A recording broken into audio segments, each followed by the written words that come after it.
which does not require a hashpah from God at all. And not only that, but that it has the power or the effect of creating its own hashpah the other way. Everything which happens in this world comes from God. We say therefore that the hashpah is from above to below. Hashpah means influence or power. Heishin, Pei, Ayin, Hey.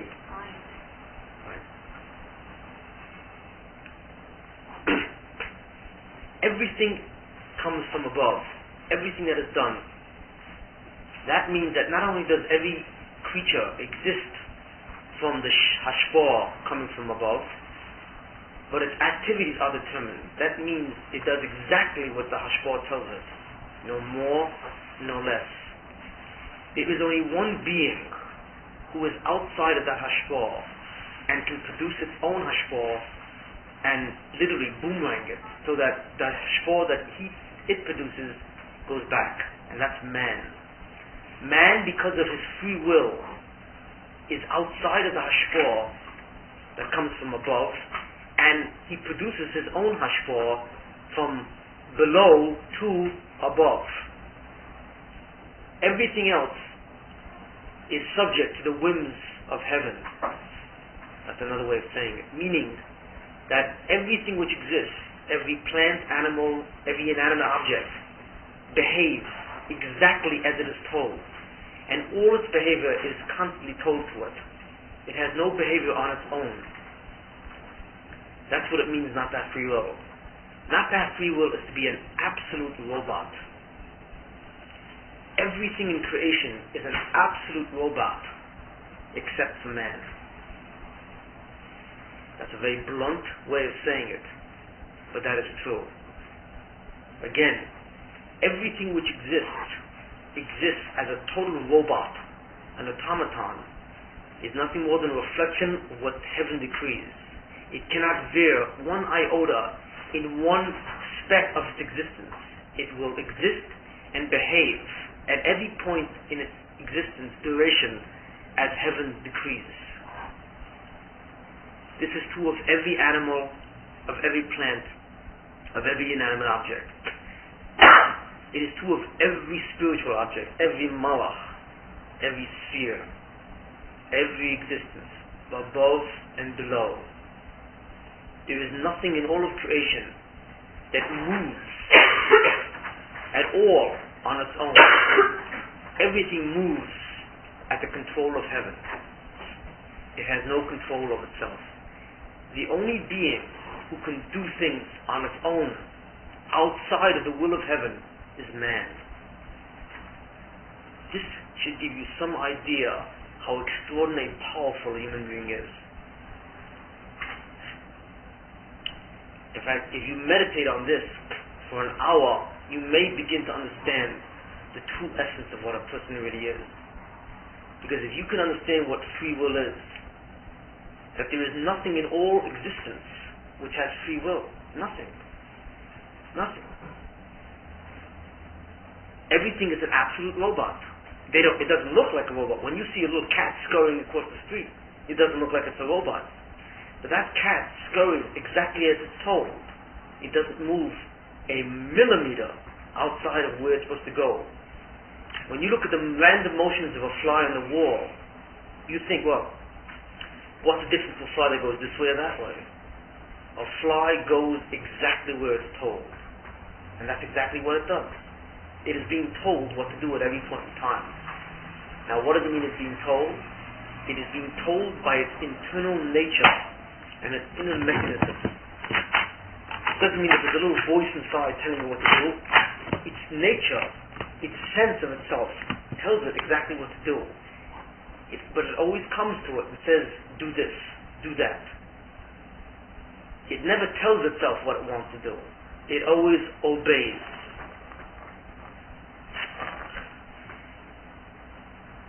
A human being does not have to obey.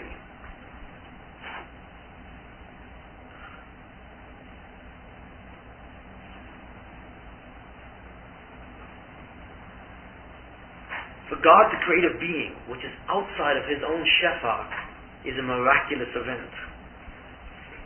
For the essence of existence itself, to allow a person to have a will outside of that control is simply staggering. And again, free will is one of the most incredible of all the creations the Banisham did. The capacity of free will is far greater than anything else the Banisham made. Why? Because everything the Banisham made is an absolute robot, and is nothing more than a reflection. Man's deeds, basically, can be what he wants to do. But even then there are limitations. Hence, there are two types of shefas, hashpors. Rather, there's shefa and hashpor mean the same thing. There are two types of, there's two directions for hashpor. That's more precise. There is one hashpor, but there are two directions of it. Either from above to below, or from below to above. The hashpor that comes from above to below is a hashpor which controls. It is the hashpor of the Bnei Shalom that determines the nature and behavior of everything which exists. The hashpor from below to above is the hashpor of free will. That hashpor tells God what to do, in the sense that the Bnei Shalom has allowed man to dictate what he will do. That is an extraordinary event. The Bnei Shalom says, I will not proceed until I await your orders.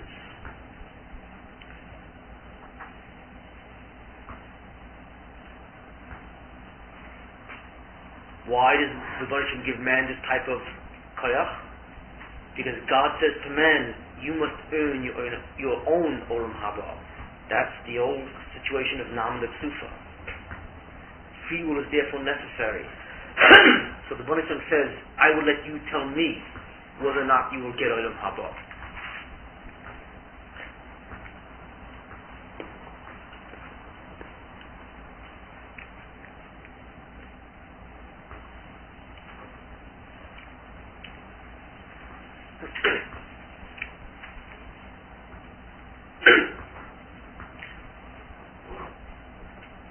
In any person's life, you will do many, many different activities. Unbeknownst to you, there is only a certain percentage of those activities which are free, meaning that it's not subject to a higher hashpor. The rest are governed by the hashpor coming down. You cannot tell the difference.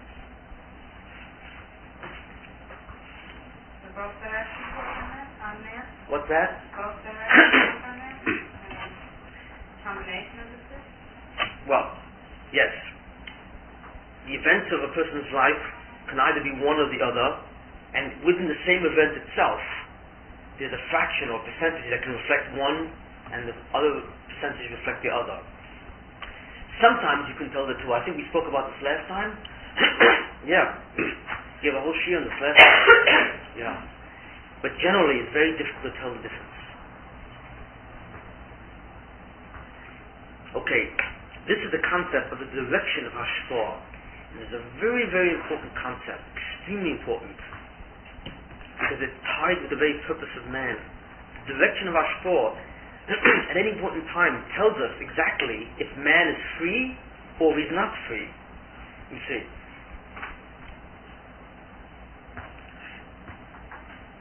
There are certain times when the Bnei Shalom will allow man to be free. There are other times when the Bnei Shalom will not allow man to be free. We will discuss this at length in Series 2. Now, let's get into the notion of time, which is the second critical idea.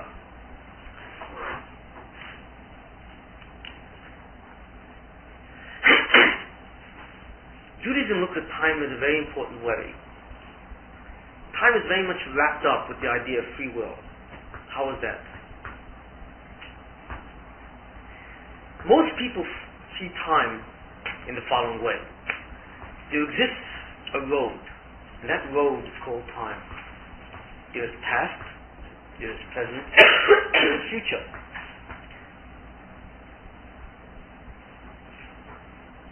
The future. Where is the future? Well, it's up ahead. It's up ahead. We don't know what it's about. Only God knows what it's about. But there is something called the future up ahead. It doesn't exist in our reality yet, you see, but it's up ahead, and we eventually meet it. We look at time as if something we travel through, like an ocean, and we're on a boat, and we're sailing across that ocean. Every new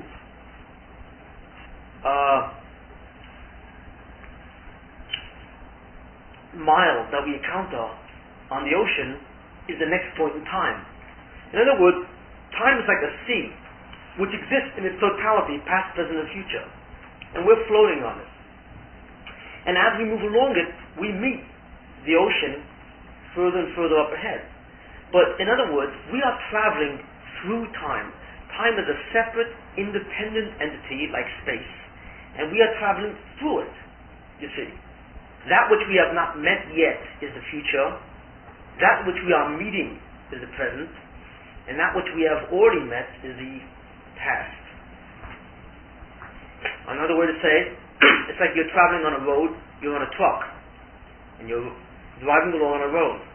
The road exists up ahead, you see. But you haven't gotten there yet. So every foot that we travel with the car, we're meeting. So it becomes the present. And then as we finish with it, it becomes the past, you see. But essentially the existence of the road is separate from the existence of the truck. The truck travels on the road, along the road, you see. So time is like a distance or a point on that road in which the truck is constantly meeting. Do we understand this? But is that really what time is? No. That's not what time is at all. It is not at all what time is. There is no such thing as the future. The future does not exist at all. Time is a road which is being created as the truck moves. In other words, imagine a truck on a road, and the road does not extend beyond the front wheels. And as the truck moves, the wheels literally create the road. Or the road miraculously appears as the truck moves, so that the truck never falls over the precipice. Do you understand? That's a whole different notion. The future does not exist. The only thing which exists is now. And you cannot even put your finger on now, because now exists in an infinitesimal point of time. You do not exist literally 1 second from now. Not only you don't exist 1 second from now, we don't even know what you're going to look like 1 second from now. What do we mean? Well, let me explain it this way. We all say that God created the world. When did God create the world? Well, He created the world 5,746 years ago. Interesting. What was God doing 50 years ago? Well, obviously there was no world at that time. So God decided to create a world at a certain point in time. So we say, very interesting. Why did God create the world at that point in time? Why didn't He create it 1 billion years before? Or 1 billion years after? You see. Well, that question assumes that God exists in time. You see. And that He goes through time like we do. And that there was a certain point in that time when He decided to make the world. That's absurd. There was no such thing as time for the world. When God created the physical universe, He created time. When it says Bereshis bo Elokim, that's a Shemayim V'Sa'oretz, which is the first pasuk in the Torah, it says in the beginning, God created the heaven and the earth. That's a faulty translation. Bereshis does not really mean in the beginning. Bereshis really should be translated with a beginning. Bereshis, with a beginning. You see, Bora Kim is a Shemayim V'Sa'aretz. Did he create all physical reality? In other words, as soon as reality appeared, suddenly the first second started. What was reality like before? It wasn't. What was it like before? We have no idea. That is the world of God. It is not a world of time. There is no such thing as time. What do we see from this? What we see from this is a very, very critical concept. We see the close connection between existence and time. We do not exist through time, but as we exist with time. Our existence is literally extended from second to second to second. We don't have a permanent existence in time, like a truck on a road as it travels. The truck is separated from the road. The truck has its own existence, the road has its, you see. But that's not what time is. The truck and the road is the same thing. As the truck moves, the road is being created, meaning that the existence of the truck and the existence of the road are both dependent on each other.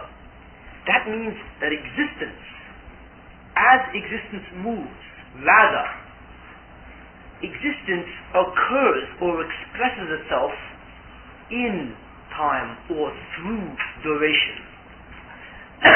That's a subtlety. You got to grab this one. We don't exist in time. Rather, existence moves with time. That means that 1 second from now, there is no existence. Literally. There is no existence at all. What is there? There's absolutely nothing.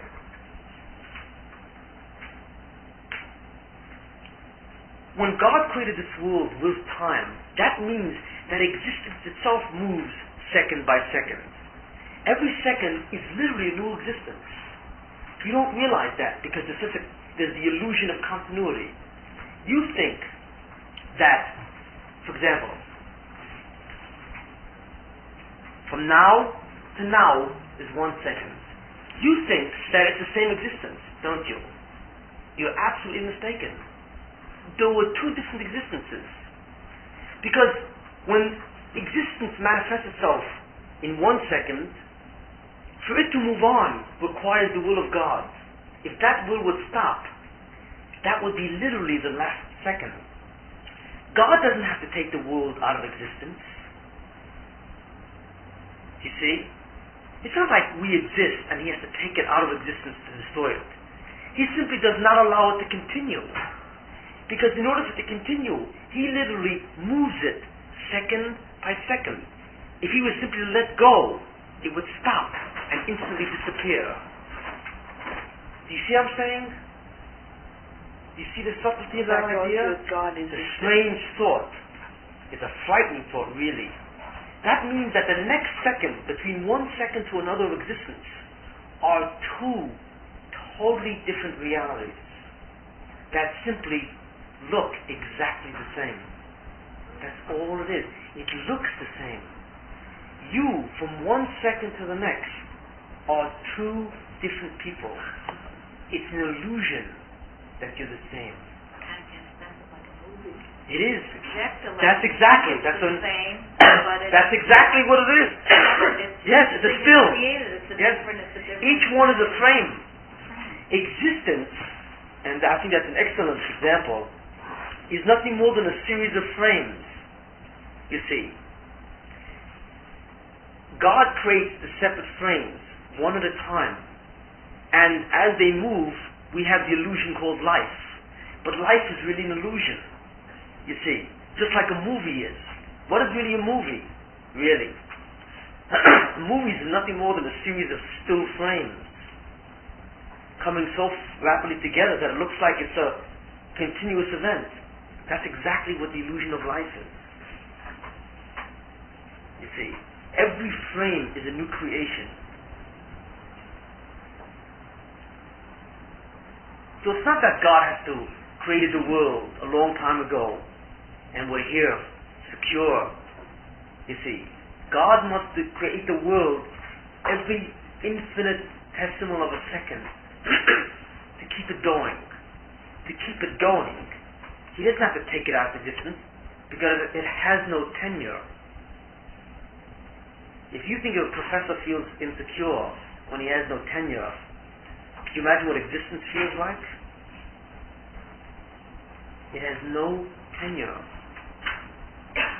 Why should it have tenure? Is there anything about its reality that should give it tenure? What is the only thing that has tenure? God. You see, that is the nature of His existence. That's another way of understanding the difference between God and us. The truth is, we can never have tenure. To have tenure is to be God. Why? Why does God have tenure? Because He is existence itself. We aren't existence. We are simply given existence from second to second. You see. Hence we have no intrinsic tenure. But if you are the existence itself, it is tenure by definition. Yes, do we understand this? I'm thinking you talked about prophecy. How do you prophecy? You have no future. Oh. I mean, there are things that don't fit into the model. No, you have no future. That's definite. Prophecy, what God shows what He intends. Prophecy is nothing more than a preview of what existence is about to look like once it happens. It sounds like a word game. No. No, you know what I'm saying? I mean, what does that mean? The only thing I can see that means is that if you continue with these frames of existence in a similar mode to what you on a certain road, then this is the outcome that will happen. Yes. Like Yona, Yes. Okay. But that's what it is. Okay. It's simply the preview of what history looks like when it will appear. But it's the plan of history. It's the plan of the future. It's a design. It's like an architect's drawing. Is there a difference between the architect's drawing and an actual building? Of course. One is the plan and the other is the actual entity. Prophecy is the plan. The future is the reality. And people are shown the plan. man is the contractor. What's that? And man is the contractor. Well, God is the contractor. Well, in a sense. No, I mean, if Yeah, you're right, doing yes, it, yes. that's why the buildings don't always look like the blueprint. Right. Okay, we're going to go on. Well, the same prophecy, way when you think or imagine that you're going to become, it's not physical reality, it doesn't exist, but the possibility. Yes. God has They are promised us, imaging it. the talk of the Bonishom is that He will not destroy the world. That's the Haftacha. He has said to us that He will never allow man, well, let me just go into that from a different point. does prophecy ever What we change? must understand is the following, and here is the clinch of the entire matter. If time and existence are the same thing, neither being separate from the other, you see, what does that have to do with man's free will? What it has to do with the most extraordinary thing of all. And now you begin to realize the true power of a person. What will existence look like a second from now? What will the future look like? Well, the answer to that depends on who determines it. If everything was determined by a hashpah coming from above to below, everything, we would know what the future looked like. God would say instantly. Why? Because God would determine the future. That's what it means. But if there is a shefa coming from below to above, if man has the ability to have free will, what does that mean? That means that God cannot create the next second until he sees what man has done. In other words, the true architect of existence, you see, or rather, when God said to man, you have free will, God said to man, you literally are the architect of existence. That's the power of free will. Do you understand what I've said? Because the next second, the way it appears, must await the deeds of men.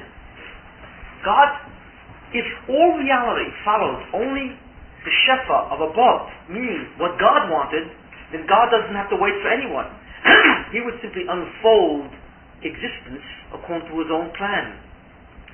But when the Banisham says to man, you help me make my plan, because I give you free will, the Banisham has essentially relinquished or abandoned sole or absolute control of the design of existence. You see that? That's literally what he has done. He has relinquished his absolute control of what existence would look like. He is not the sole determinant anymore of the nature of reality. Of course, you need God for the next second, but what that next second will look like, what existence will look like that next second, nobody knows. God knows. How he knows, I have no idea, since he must await for man itself. But his knowledge is a whole different type of thing. He knows what that next second will look like, you see.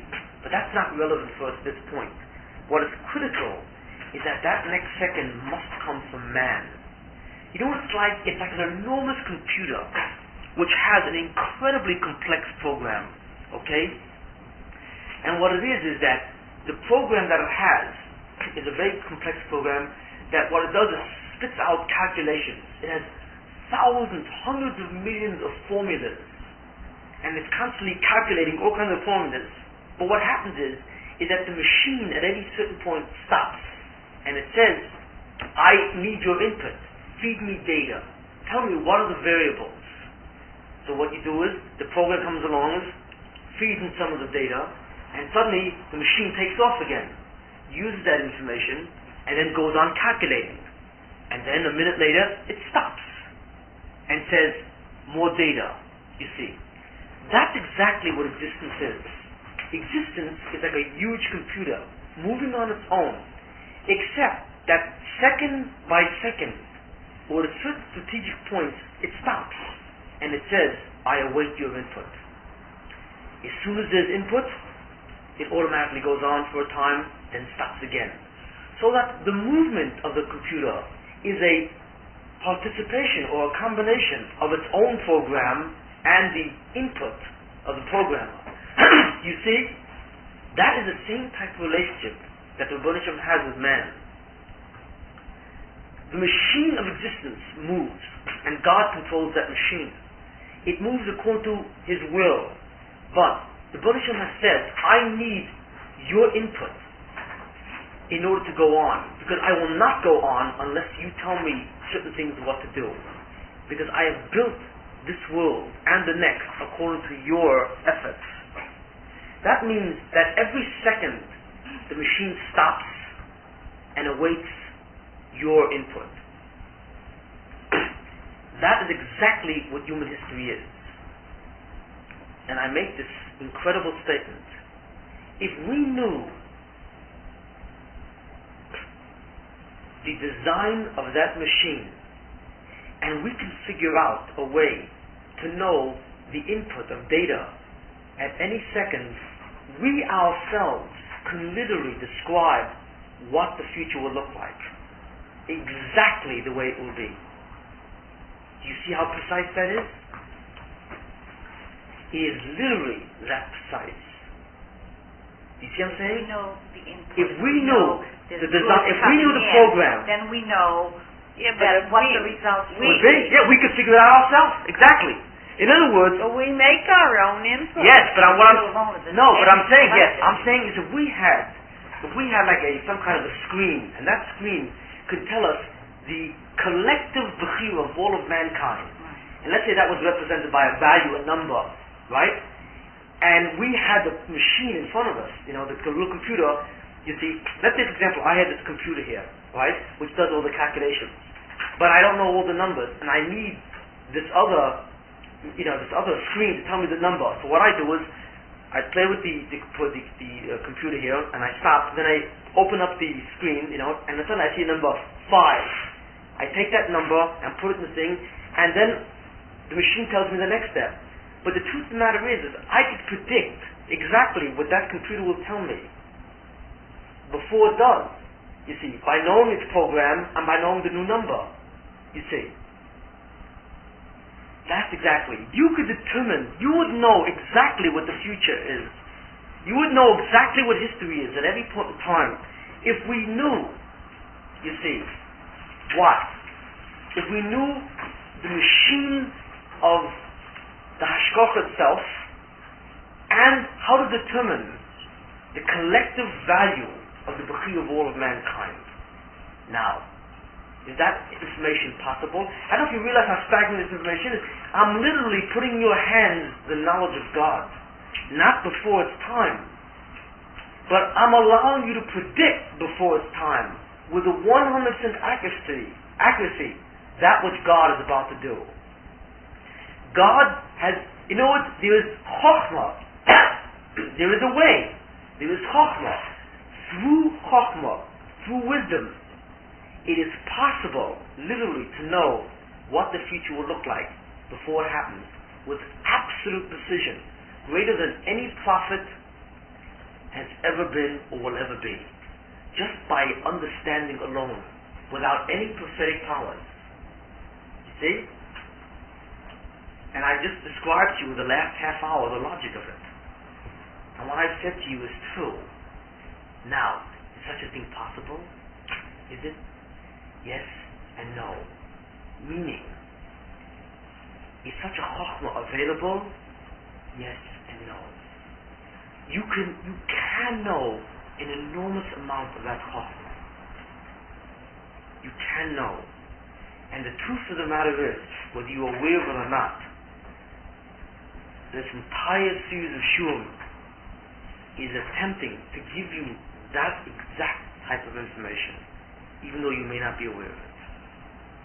If you want to ask me, one of my basic objectives with this year, from beginning to end, at least on the first level, is that by the time I'm finished, and if you have been true to this, and really worked at it, you will know enough chokhmah to literally pick up a newspaper and begin to make certain types of predictions. Really. Not exactly. But you will be able to see an incredible understanding of patterns, not haphazardly, that relate to each other. How? Because one of the things that we do in concentrating this year is to understand what's called Derech Hashem. What is Derech Hashem? Derech Hashem is the way of God. In other words, it's the way God operates. But God tells us how He operates. That's what the Torah is about. The Buddha says, I will give you a book, and in that book, I will reveal to you the way I control reality. I will tell you how I operate. How do I operate? From something called the Hanhogas HaMishpat and something called the Hanhogas HaYichud. The Hanhogas HaMishpat and the Hanhogas HaYichud are is the program. That's what the program is. You see, the problem is nobody has ever heard of that program and nobody knows how it works. Is it possible to understand? Yes, to a certain degree. You can literally become privy to the way God actually moves history and reality itself. Can we ever understand this in detail? No, because we can never know all the variables involved. That would be impossible. You see, but you can get a general understanding of what the key variables are that move history, without a doubt, in a very profound way, and not in a superficial way. You can know things that literally would frighten you once you know them. Really, that such information is even possible. But it is. Why? Because basically, it's exactly like I've said. It is all a machine. It is a machine with two different types of shefa. One shefa comes down, that's the part that we have no control, that's the machine part, and the other shefa goes up. That's the part that we determine. And there are elements that we can know. You see, it's from the shefa that comes down. We cannot put our finger on the behavior of mankind, but we can understand what the roots are of the shefa that comes down. And once we know that, we could begin to have a pretty good understanding of why history looks the way it does.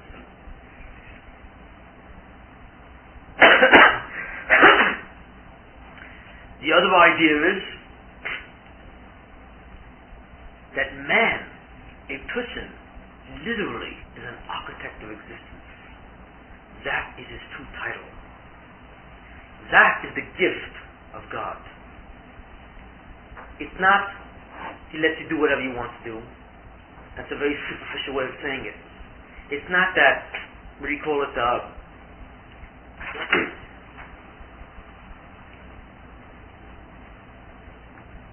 you can determine your own directions. What's most important is that you literally control existence. The design of it. Since existence takes place second by second, and its design is controlled partially by you, you control its essential structure.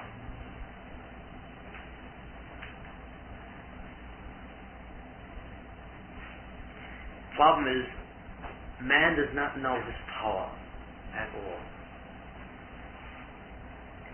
But if God ever opened your eyes, clearly, I'm trying to open up your eyes conceptually. If God ever opened up your eyes experientially, and for 1 second showed you the real power that you possess, you would literally be staggered. You could not move for days. That's how frightened you'd be to walk, or to do anything. If you saw the power that your deeds have in literally shaping existence from second to second, you'd be afraid to move. Really. Am I trying to frighten you? No.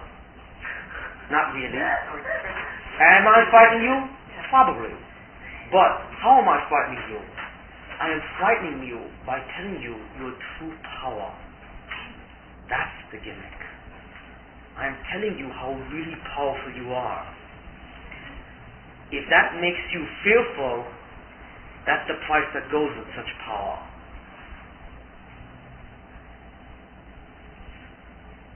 Strange statement, strange sheer.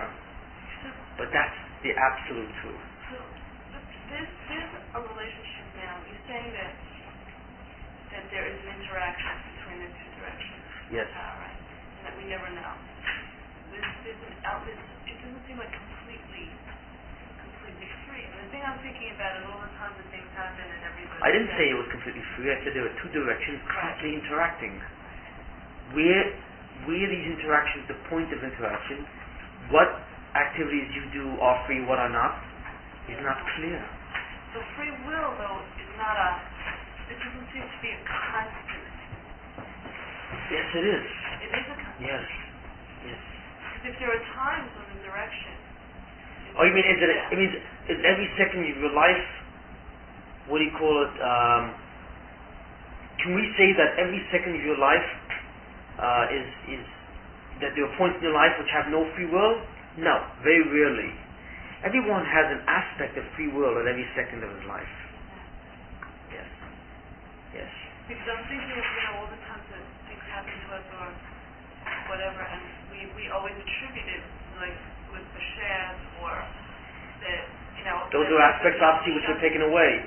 The only people who really have no free will at all anymore, people who are in comas, people who are retarded, people who have been damaged physically in that way, they have no free will. A person who is comatose and who lives on for 20 years is functioning according to the shefa from above to below. That's a person who no longer has the ability to contribute to existence. We see.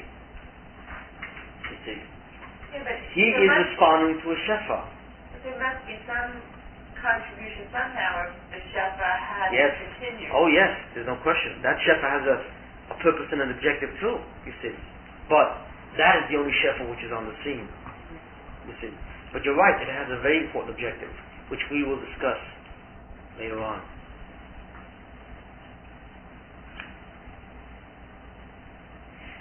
You're saying that our free will is powerful, but it sounds like the true power comes when it harmonizes. The shefa comes down, Yes.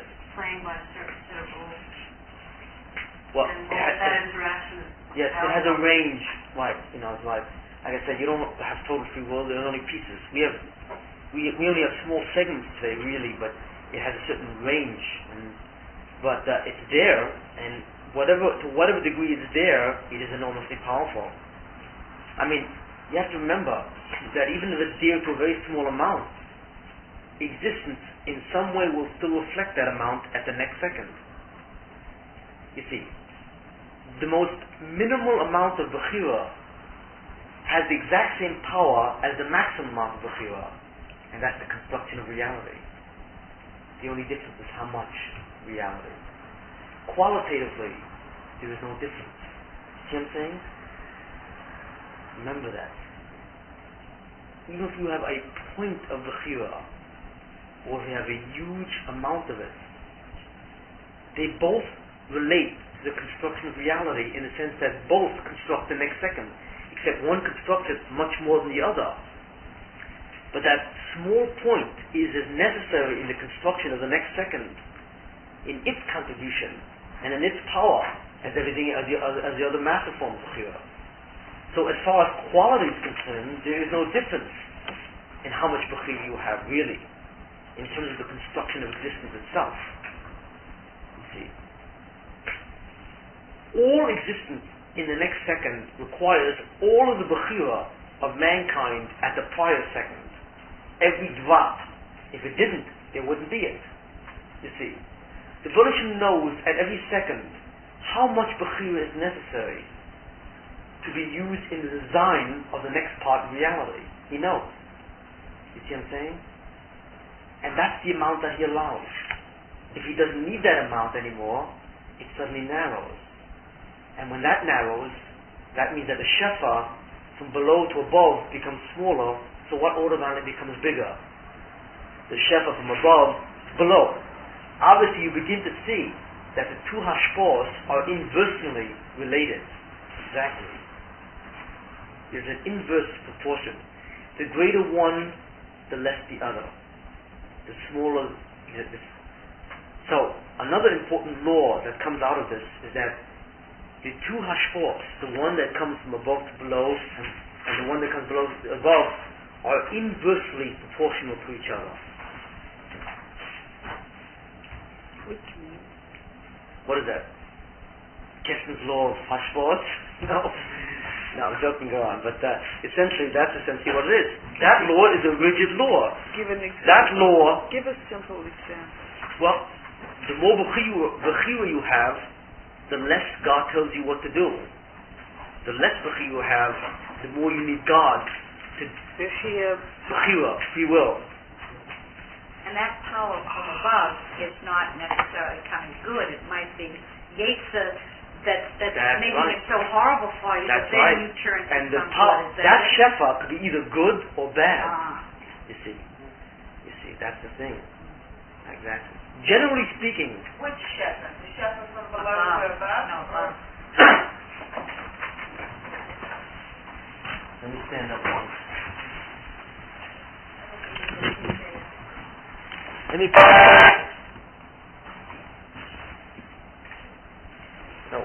Let me put it this way, okay? Let's be exact about it, okay? This is shefa 1, okay, and shefa 2, okay?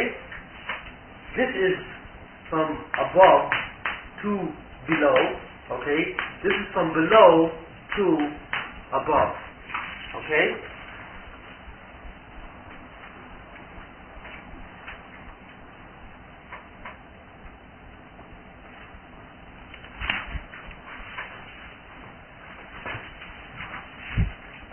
Shefa 1 and Shefa 2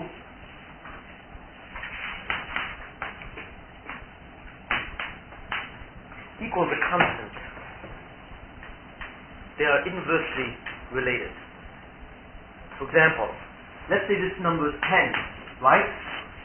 If that number is 1, what must that number be? 9. If this number is 5 or 6, what must that number be? 4. As this goes up, what happens to that number? Down. Goes down. You see? There's only a certain amount of shefa which is allowed in the bria at any point in time. It has a maximum constant, okay, called 10. The shefa can either come from above or from below. So, what the Rebbeinu Shem will do is, in the beginning, he will say what? He will allow you to have most of the shefa. Okay? Man has most of the shefa, 9, and therefore he will say, I will only contribute this amount of the shefa. Okay? Let's say. If you choose the wrong way, what happens is, then this gets larger and that gets smaller on a continuing basis. But as this gets larger, it itself has an inverse ratio of good to bad. When this shefa is greater, let's say, than 9, or actually, when this shefa is greater than 1, it is bad. If it is less than 1, let's say, it is told good. Meaning that as this shefa gets bigger and bigger, its effects become more and more evil, more and more painful. That shefa, you see, above to beyond. Free will. The shefa which is coming from above is only good. It only has good effects.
There are reasons for this.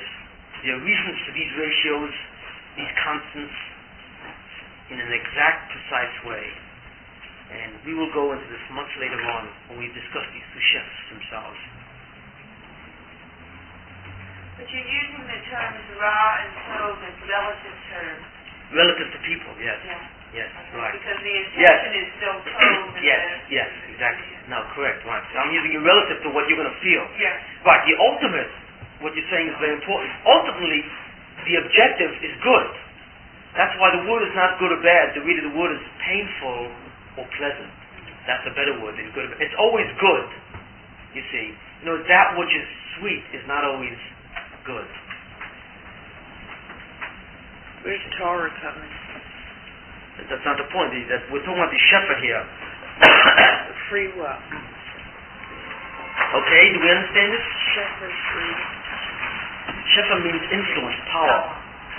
And there are two types. I understand that the more free will you have, the less shepherd you have on both for us. Yeah. I'm just trying to understand how that pattern is working that would allow you more free will.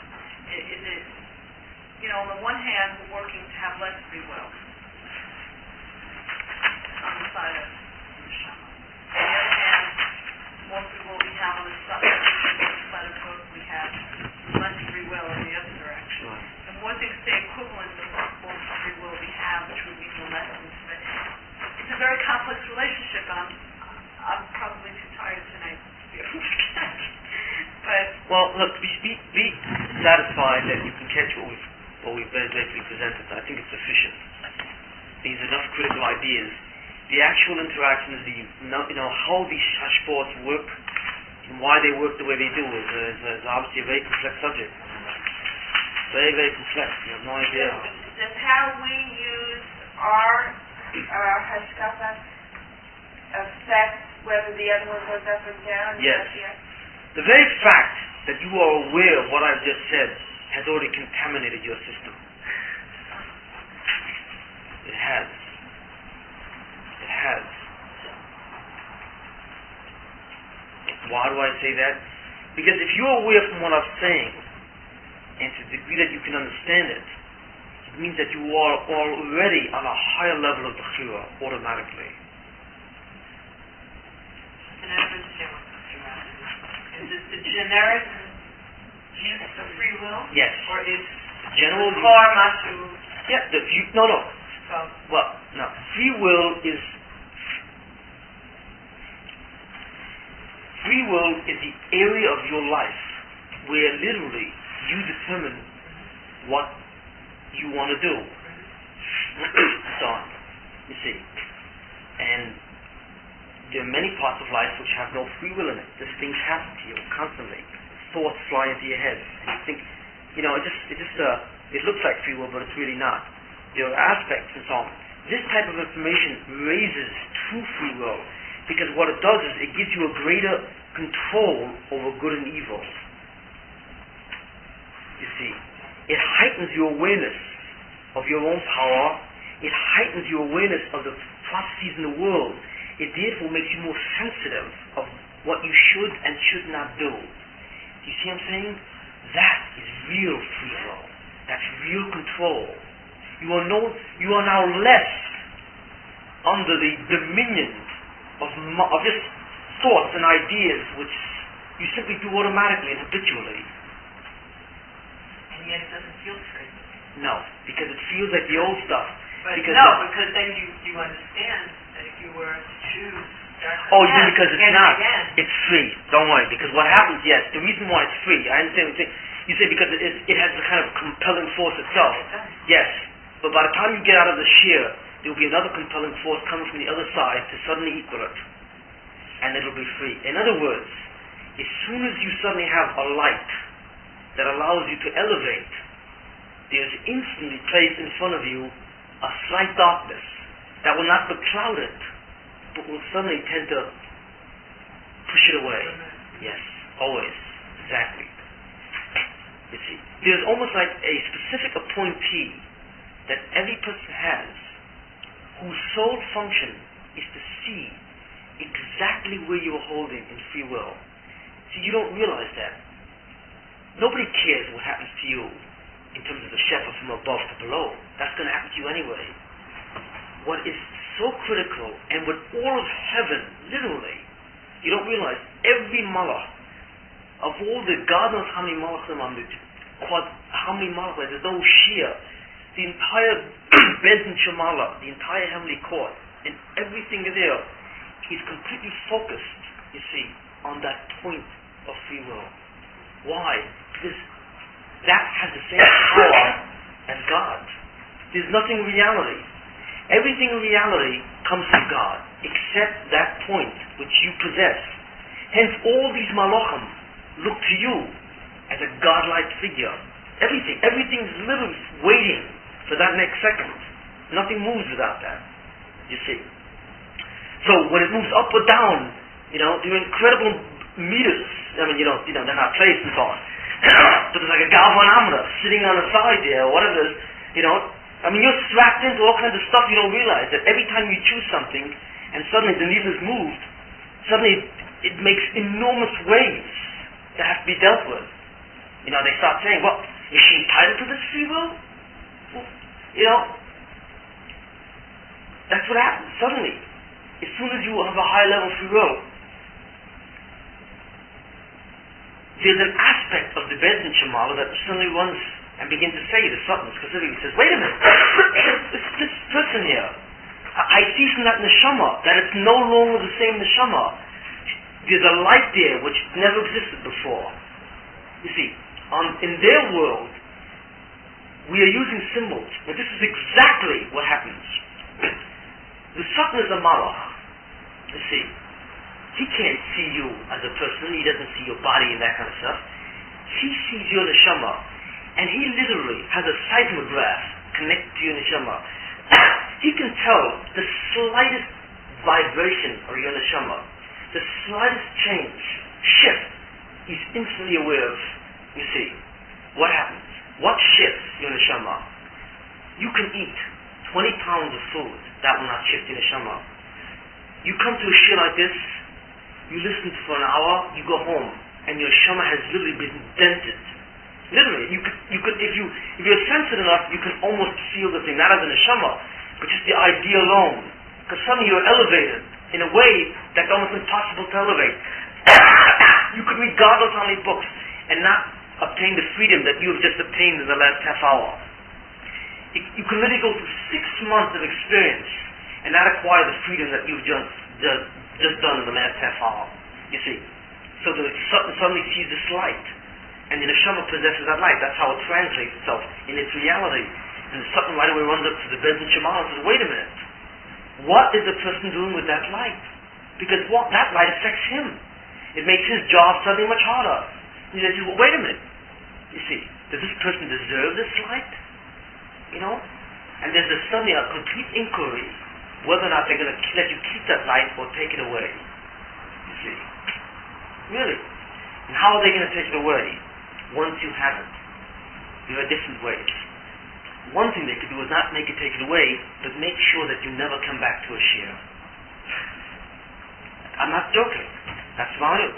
If the light that you get from a shir is too much, meaning that in some way it has been decreed or accounted that somehow your neshama is not there to handle that, you will no longer be back. Guarantee that, because you will not be allowed to draw in that type of a light. The Satan is more concerned about this light that you draw in from this half-hour experience than he is about giving you $50 billion. $50 billion means absolutely nothing to the Satan. That's all it means nothing. Because it will not give you an ounce more of real freedom and real power. You see, because it's simply what they give you, and you'll spend it the way they tell you to spend it. So what's the difference? Real power, true power, the power of God, in a sense, is in that free will. You see, and it's Torah which ultimately is the instrument of free will. That's why if you ever look, it says in Pirkei Avos, Ezer ben Choron, who is truly free? Somebody who learns Torah, Talmud Chacham. Why? That doesn't make sense. When you Torah is free, what difference? Because Torah is the only thing which elevates free will. Hence, it's the only real source of power. Everything else is illusory power. It's given to you, and you do it the way it's given to you, even though you think it's free. You see? And I don't Very, very subtle. It's really, it's very subtle. It's a frightening point. It's a power. It's enormous. And these things go on. You see. If Hashem wants us to increase our neshamas, then why is there an action to prevent it? Because you're not worthy of it. You may have done chatoim.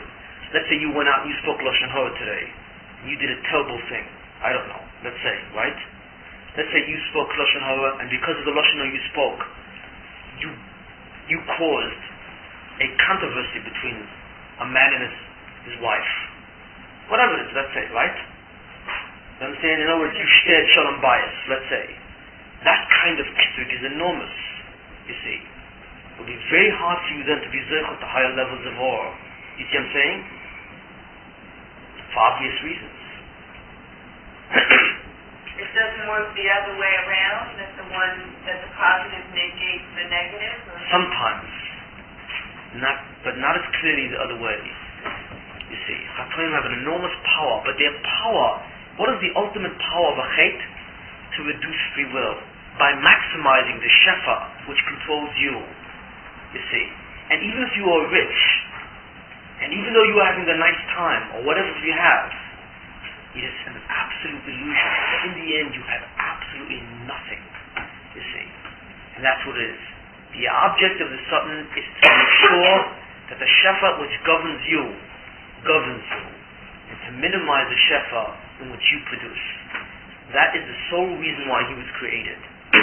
To try and get you away from true power.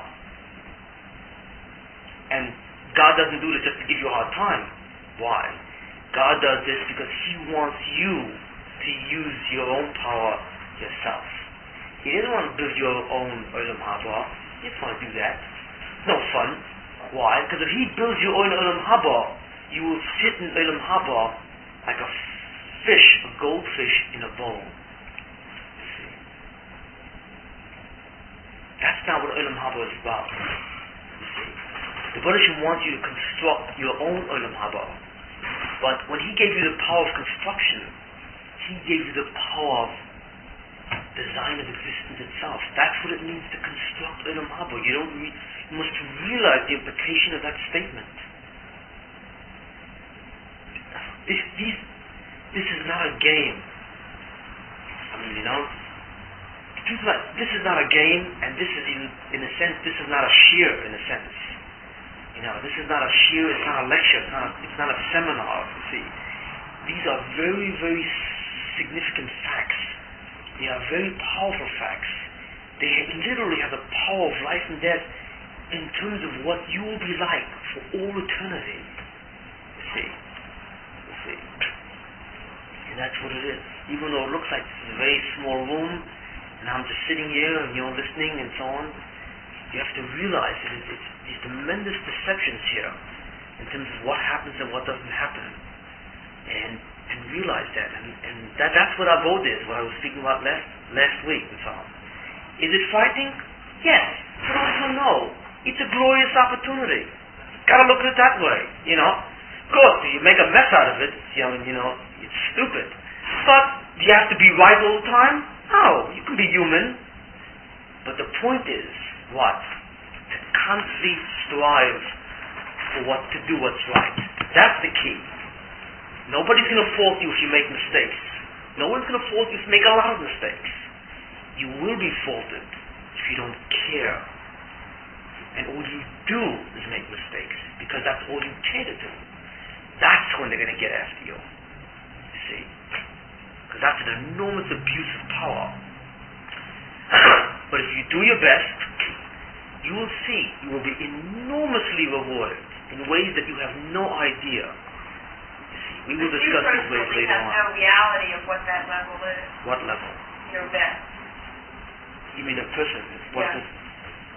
Well, to some degree, you can see what you would look like, in your best terms, but you don't have a clear reality of it. No, not yet. Okay, I think that's enough. People listen, she said, if the counselor tries to do what's right, you're only in trouble when you don't do your best. What's that? She said you're only in trouble when you don't do your best. If you're only in trouble when you don't care to do what's best. doesn't make a difference to you, that's when you're in trouble. And that's when you work hard. Okay? You will have a long rest today. Wait a minute. See, you feel bad. You got to hear the class before. No. How do you say, when the Let me tell you something. when the men say... I appear on your lives I want to approximately an hour in your week. It is 1/150th of your week, you see. And I will only appear for a certain period of time, you see. And what essentially I said to you is that try and give yourself a certain time of the week, 1 hour a week, or whatever the story is, for a certain duration, 6 months, 9 months, a year, and that's it.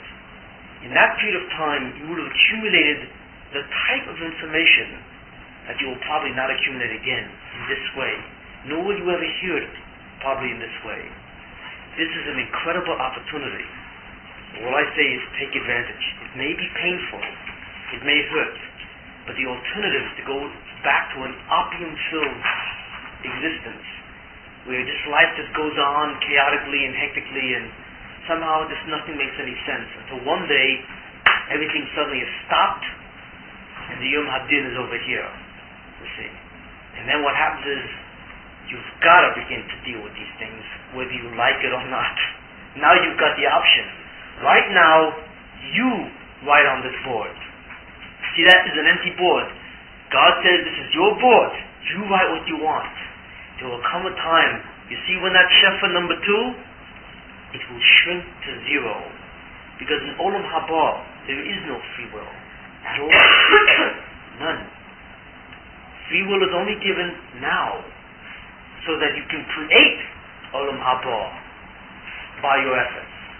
Once Olam Haba appears, there is no more free will. You will be exactly as you designed yourself. No more, no less. The board will no longer be there.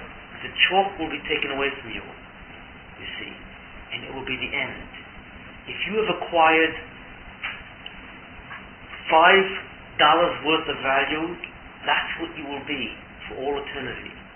If you will have acquired $5,000 worth of value, that's what you will be for eternity. That is probably the most frightening thought of all. But that's exactly what the Buddha wants you to know. Like it says in the Gemara, the Koch no Sota, that's why you were created. Like it says in Pirkei Avos, you are created against your will. You are forced to come down to this earth against your will. You will die against your will. And someday you will be forced to give a din v'cheshbon in front of the Bezin Shamala and everything you did against your will. And that's what it is. Why? Because the Buddha says, in the end, I want to create the most incredible opportunity that you will ever experience, called Olam Haba. These are the necessary conditions. See? And you either accept it or you don't. And you do it at your own peril. That's what it is. Can you drink antifreeze? If I put a bottle of antifreeze in front of you, and you're thirsty, and I say, you're thirsty, why don't you drink this bottle of Prestone? And you say to me, well, how can I drink this Prestone? I'll die. Well, I'll say, forget about the Prestone. Just drink it, and you'll feel fine. So you'll say, what? That's absurd. You'll laugh at me, right? The same thing. If I put poison on the table, and I tell you to drink it, it's absurd to think it's not poison, right? It'll kill you. There's no choice. Meaning, if you drink Prestone, you are forced to die, assuming there's enough. Okay? You have no choice. You have the choice to drink it or not. But once you've drank it, it's over. The choice is out of your hand. It's the same thing with Olam Haba, mitzvahs, and chatoim. You have a choice, but you can't do a chait and not suffer the consequences. Just as you can't do a mitzvah without benefiting from the consequences. You have a choice to do either one of the two, but you must do one or the other. You see, you don't have full choice. you must be in the ring. You don't have a choice to get out of the ring and says, I don't want to fight. You can't. You are in the ring, you are born in the ring. You must fight. And every second of life will push you, constantly test you in one way or another to make you into a better person, a higher person, you see. But you can either resist or move along with it. And that's what it is. Serious business. Very serious. That's why Shlomo Melech said, I would rather go to the cemetery than to a party. Because when I sit down in the cemetery and I observe the end of man, I begin to reflect on how important it is to realize what was my purpose. When I go to a party, I don't think at all. Which is worse? You're going to wind up in the cemetery in any case. Really. That's why it's important sometimes to sit there and say to yourself, you see, what am I all about? And what should I be doing? You see. That's what it is. Life is not a party. It's an extremely serious affair. You think it's not serious? Well, most of the time, Buddhism plays your games. He does. He lets you get along with the deception. But every once in a while, he slaps you down, and he slaps you hard. Very hard. And there are periods in history when he slaps the Jews very, very hard. As I'm sure you know when you look at Jewish history. When you look at all the tzoros of Yidden, throughout all time, you can see it is not a game. It is not a joke, and it is not a party.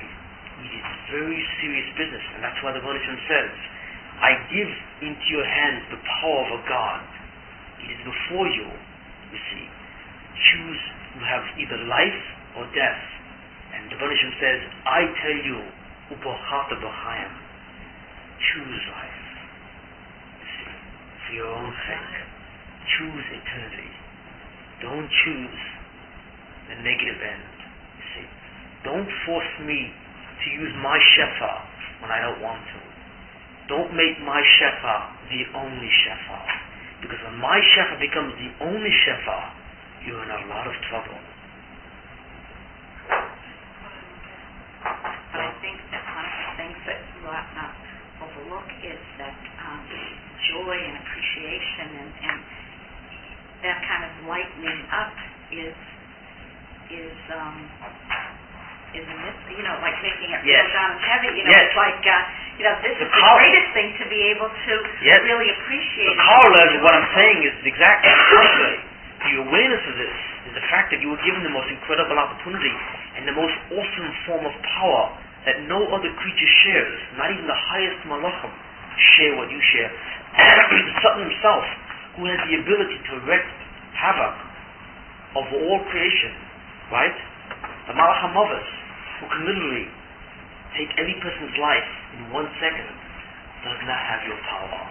Because the Malach HaMavos he obeys just like a dog obeys. You see. No what that's it. He envies you, your power. Envies you because you have the power of a God.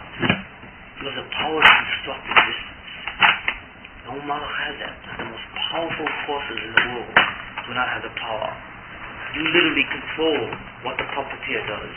You pull the strings. And it's an awesome simcha. Negative? Not really. What I'm trying to do is give you an understanding of it. I'm not giving you a Musa speech here. Now I'm not telling you to be better in that sense. I don't operate that way. The way I operate is through chokhmah. If you know my style already. I want you to understand what this is about. You then will know what to do. You see. This is the chokhmah. This is the science of Judaism. The real science of Judaism. This is the science of history. It is the science of God's providence. It is how God works. When you understand that, that is the greatest happiness and the greatest simcha. Because you have real control. I've made you into free men or free women. Real freedom. When there are times that you are very aware that you have a choice, and you're very clearly aware of the choice between, let's say, Yiddish or good, that you're Torah not for the choice, that you also know how desire is not. That doesn't always mean you have free will. Okay, so Even if the choice is clear. let's say you did. Let's say it was a time when you did. It seems to me that part of that free will is, number one, the awareness. Number two, that in exercising our choice to pray, let's say the power of prayer would be to be able to, in that case, when you ask Hashem to help you choose right, to help you choose that derech. Exactly. That request is different than the direction coming directly down in Hashem. Yes. That asking for Hashem Yes, to help no, you. Okay. that is fine. Now, That is the quintessence of prayer. If you all did every day, did a 1-minute tefillah to the Baruch Hashem and says, today I start out new and so on, give me the koyach to see what's right and to do what's right and to avail myself of this opportunity. That's all. Then I'll choose. Yes, I'll choose. But wait a minute, what the Baruch Hashem will do is help you choose. Because you will already have chosen. That itself is a choice. You see. That there is no prayer which is greater. That is the quintessence of really what a Jew really is. And it is a wise Jew that understands that there can be no greater prayer than that. Why? Because there is really no other purpose than that. The Jew that gets up and davens that the Baruch Hashem should give him koyach to do a good bechira every day is the greatest Jew of all. That's the Jew that doesn't have to go to a cemetery to figure out what it's about. He knows already. That is the person who already takes life seriously, you see, and knows what it's all about.